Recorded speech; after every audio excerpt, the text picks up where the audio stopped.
Assalamualaikum warahmatullahi wabarakatuh. Tadi saya berada dalam mengiringilah saudara Tamim dan juga beberapa orang lah, ramai juga yang ditahan tadi. Dan lawyer-lawyer masih lagi bertugas di atas, saudara Aidil dan beberapa rakan-rakan.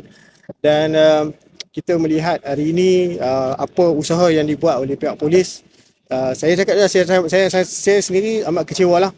Kerana sebentar tadi semasa saya di hadapan Sogo, ada seorang wanita tiba-tiba ditahan oleh dua anggota wanita polis.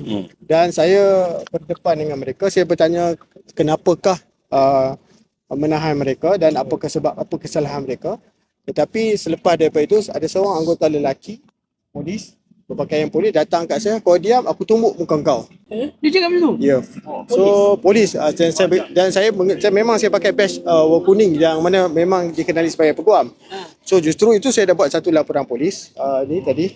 Laporan polis saya dah buat dah kepada anggota polis yang mana tadi saya dapat ugutan untuk menumbuk muka saya oleh seorang anggota polis yang bernama Wan Shah. Wan Shah. Saya dapat Muka bertopeng special team. muka bertopi, ada gambar dia, sekejap saya akan share. Cuma apa yang menyebabkan saya kecewa, saya tak faham kenapa polis sangat-sangat beremosi dan meletakkan emosi itu melebihi daripada rasional. Sebenarnya tak ada pun ancaman daripada mana-mana pihak hari ini, dan himpunan ni himpunan aman. Orang datang pun semua tak ada senjata, tak ada apa, datang bawa diri je. Tapi mereka kita ditreat sebagai seolah macam penjenayah. Sebab itu saya tak faham. Yang datang ini orang yang nak menegakkan hukum. Orang yang nak menegakkan undang-undang, tetapi akhirnya kita pula yang dikenakan tindakan yang macam kita seolah penjenayah. Termasuk saya seorang peguam, diintimidasi dan saya diugut untuk dipukul oleh anggota polis. Saja mereka provoke. Polis provok. Saya tak pastilah, mungkin itu elemen provokasi mereka, tapi pada saya itu sangat-sangat tidak profesional dan ini menyalahi undang-undang Seksyen 506 Kanun Kesiksaan. Saya dah buat laporan polis dan kebetulan pada ketika itu ada seorang saksi mata juga turut nampak, dan beliau pun tadi pun dah bagi statement. Sebab tu saya pun tadi buat laporan polis. Setelah saya buat laporan polis, keterangan pun dah diambil oleh pihak polis. Saya mengharapkan pihak polis buka IP. Saya tak kira dia polis ke siapa ke, dia langgar undang-undang, dia nak tumbuk muka saya dan menyebabkan, saya rasa kalau kita pun kalau orang awam, kita bercakap dekat orang kita nak tumbuk, polis terus tangkap kita dan dakwa kita kat mahkamah Seksyen 506. Ini pula mereka adalah orang yang tahu undang-undang tapi nak tumbuk saya, seorang peguam. So saya rasa sangat-sangat kecewa dengan tindakan polis pada hari ini. Yang mana hari ini rakyat hadir, macam mana Datuk Ridwanti cakap tadi, memang kita hadir untuk menegakkan hukum. So itulah, dan selepas itu saya sempatlah berjumpa juga dengan beberapa orang rakan-rakan kita yang masih lagi dalam ditahan polis.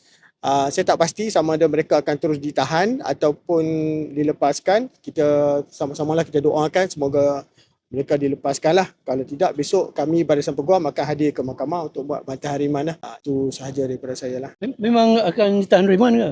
Tak pasti. Saya tak pasti. Saya tak boleh bagi confirmation. Nanti tunggulah. Saya rasa dalam sejam lagi boleh kita tunggu. InsyaAllah saya doakan mereka dilepaskan. Dan tadi dapatlah, polis pun tadi dia ada sangat profesional bagi kerjasama, kecuali yang ini sajalah. Yang di lapangan tadi nak menumbuk peguam. Itu saya rasa kita kena highlight. Saya pun tak faham kenapa nak tumbuk sampai nak perlu ada ugutan nak tumbuk saya lah. Something.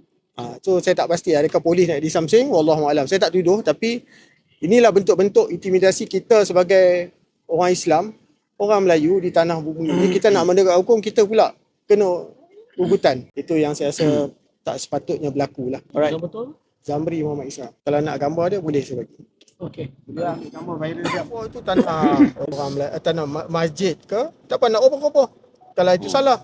Kalau surau salah, apa? Kalau kuil salah, apa? Gakwara ke church ke, kalau salah, salah. Semua kita terima saja. Kita bukannya orang yang nak kalau langgar. Kita pun ada kes itu, macam di Perak kan, ada masjid yang tak sengaja masuk tanah orang. Akhirnya kita kumpul dana, kita bayar. Kita bukannya nak menegakkan benda yang salah. Kalau salah, salah dan kita selesaikan. Bukannya kita dianggap sebagai penjenayah.